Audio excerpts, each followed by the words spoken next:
नमस्कार दोस्तों, आशा करता हूँ आप सब लोग अच्छे होंगे, कुशल मंगल होंगे।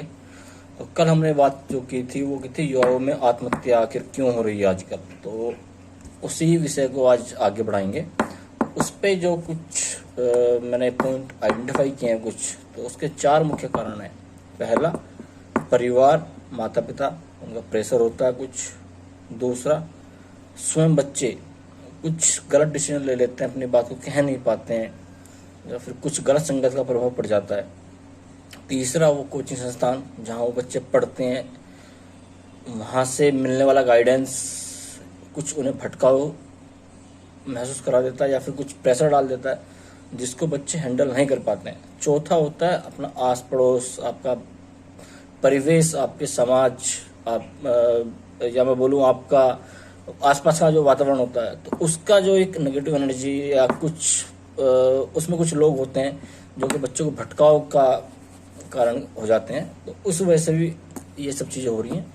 तो आज हम लोग मुख्य चर्चा जो बात करेंगे वो करेंगे परिवार या माता पिता वो किस तरह से इस चीज़ को, मतलब बच्चों की जो चल रहा है आजकल आत्महत्या वाला, ये उसको किस तरह से वो बच्चों को उससे बचा सकते हैं या बच्चों को किस तरह मदद कर सकते हैं। वो उसका पहला जो है कि अभिभावक अपनी जो अपेक्षाएं हैं, जो कुछ उन्होंने सोचा हुआ है, तो उस चीज़ को वो बच्चों के ऊपर जो डाल देते हैं, बच्चों के ऊपर धकेल देते हैं उस चीज़ को। तो उस प्रेशर को बच्चे हैंडल नहीं कर पाते हैं, या तो उनका जो कहने का तरीका होता है कुछ वो गलत होता है, या फिर उनकी जो डिमांड होती है वो ऐसी होती है जिसको बच्चे महसूस करते हैं वो फुलफिल नहीं कर पाएंगे। एक तो मुख्य कारण ये होता है। दूसरा होता है तुलना करना, जो आजकल चल रहा है कि जैसे आपका बच्चा है, आपका बच्चा ठीक है, वो कुछ उसमें कुछ अलग क्वालिटी होगी, आपके पड़ोस का बच्चा होगा उसमें कुछ अलग क्वालिटी होंगी, कोई रिलेटिव का बच्चा होगा उसमें कुछ अलग क्वालिटी होंगी। तो वो सब चीज़ें भी एक चल रही हैं। तो बच्चों को तुलना कभी ना करें। हर बच्चा एक सा नहीं होता। किसी का मैथ अच्छा होता है, किसी का साइंस अच्छा होता है, किसी का हिंदी अच्छा होता है, किसी का इंग्लिश, किसी का अलग अलग सबके होते हैं वैसे। तो कोई बच्चा खेलकूद में अच्छा होता है, कोई बच्चा मार्केटिंग में अच्छा होता है, कोई बच्चा, अब आप मार्केटिंग वाले बच्चों को बोलोगे साइंस पढ़ो, इंजीनियर बनो, तो नहीं बन पाएगा। या हिस्ट्री वाले बच्चों को आप बोलोगे आप मैथ पढ़ो, तो नहीं कर पाएगा। तो अपनी जो तुलना करने वाली चीज़ें होती हैं वो एक ना तो बच्चों के ऊपर कि कंपेयर ना करें बच्चों को। 2 बच्चे एक समान नहीं हो सकते। इवन एक ही परिवार के 2 भाई बहन एक से नहीं हो पाते। एक का कुछ अलग व्यवहार होता है, उसकी अलग इच्छाएं होती हैं, अलग उसके थॉट प्रोसेस होता है, दूसरे बच्चे का थॉट प्रोसेस अलग होता है। तो अगर एक घर के 2 बच्चे एक समान नहीं हो सकते, तो फिर आप पड़ोस के बच्चे से या रिश्तेदार के बच्चे से या किसी और बच्चे से कंपेयर कैसे कर सकते हैं उस चीज़ को। तो उसको थोड़ा देखना पड़ेगा हम लोग को। तीसरा होता है फिजूल खर्ची वाले आदत बच्चों के अंदर ना डालने। उन्हें उतना ही पैसा दें जितने से उसका काम चलता हो, प्लस उससे इस चीज़ के बारे में मंथली या वीकली जैसे भी आपका हो सकता है उसके बारे में उससे बात करें कि मंथली आप जो उसको पैसा दे रहे हो उसने वो कहाँ यूज़ करा, उसने कुछ गलत हैबिट तो नहीं डाल ली उसके लिए, उसने कुछ ऐसा तो नहीं हैबिट डाल ली जो आगे चल के उसको नुकसान देगी। प्लस बच्चों को पालन पोषण करें, उन्हें पालतू ना बनाएं। इससे मेरा मतलब है कि बच्चों को थॉट प्रोसेस डेवलप करें, उनके ऊपर अपनी सोच ना थोपें, उन्हें खुल के जीने का अवसर दें, लेकिन उन्हें खुल के जीना अपने अकॉर्डिंग ना सिखाएं। सपोज बच्चे को कहीं जाना है तो उसको ठीक है, उसको गाइड करो एक बार, बट ये बार बार आप पिंग पोंग वाला सीन वो चीज़ ना करें। उससे क्या होता है, उससे बच्चे की मेंटल एक हेल्थ प्रिपेयर नहीं हो पाती है। बच्चे को लगता है गाइडेंस मिलता रहता है बार बार उसको, तो उसका अपना थॉट प्रोसेस डेवलप नहीं हो पाता है। तो इन केस कल को अगर कुछ ऐसा आता है कि उसको कुछ सोचना पड़ा या कुछ उसको सफ़र करना पड़ा, तो बच्चा उस चीज़ को हैंडल नहीं कर पाता है। तो वो भी एक बहुत बड़ा कारण है आजकल जो चल रहा है कि बच्चों का थॉट प्रोसेस डेवलप नहीं हो पा रहा है, जिसकी वजह से ये सब चीज़ें चल रही हैं। नेक्स्ट है कि उसके दोस्त जो भी हैं उसकी निगरानी रखें, उनके बारे में पता करें कि उसके दोस्त कितने हैं, क्या क्या दोस्त वो करते हैं, कैसे परिवेश से आते हैं।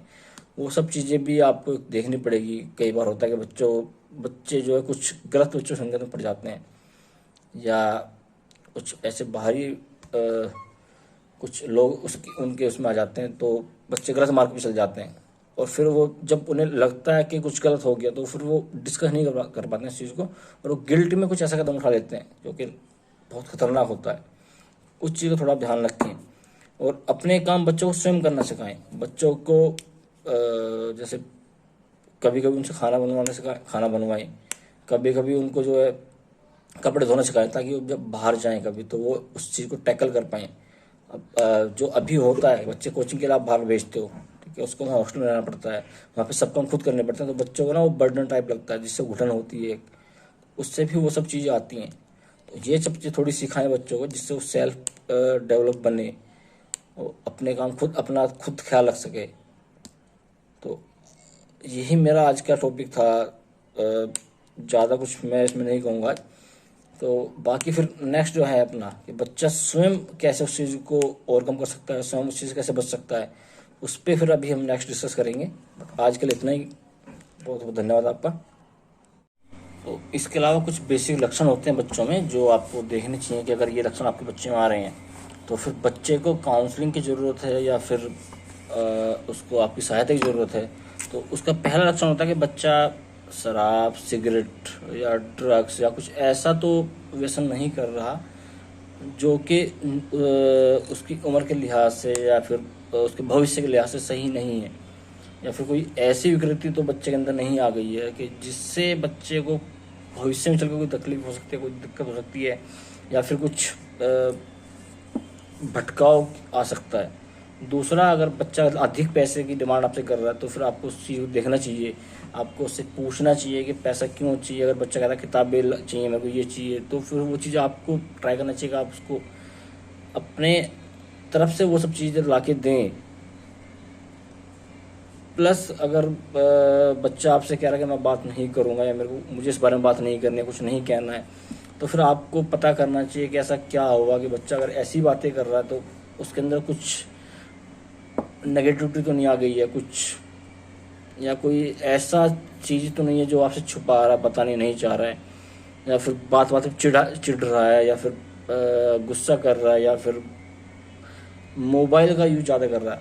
तो मोबाइल ज़्यादा यूज़ करने से भी माइंड स्लिंक होता है, तो उससे भी ना फिर मेमोरी इफेक्ट होती है उससे भी, तो उससे भी फिर एक कई बार होता है ये सब चीज़ें। तो ये सब चीज़ें आपको देखनी चाहिए। तो एज अ पेरेंट्स यही मैं आपसे कहूँगा कि आप ये सब चीज़ें का थोड़ा ध्यान रखें, जिससे बच्चा भटकाव से बच सकता है, बच्चा सही दिशा में जाने के लिए ये सब चीज़ें ज़रूरी हैं। तो यही मेरी आपसे एक गुजारिश है, प्रार्थना है। तो आज के लिए इतना ही काफ़ी है। धन्यवाद। शुभ रात्रि। कल फिर एक नए टॉपिक के साथ मिलेंगे। धन्यवाद।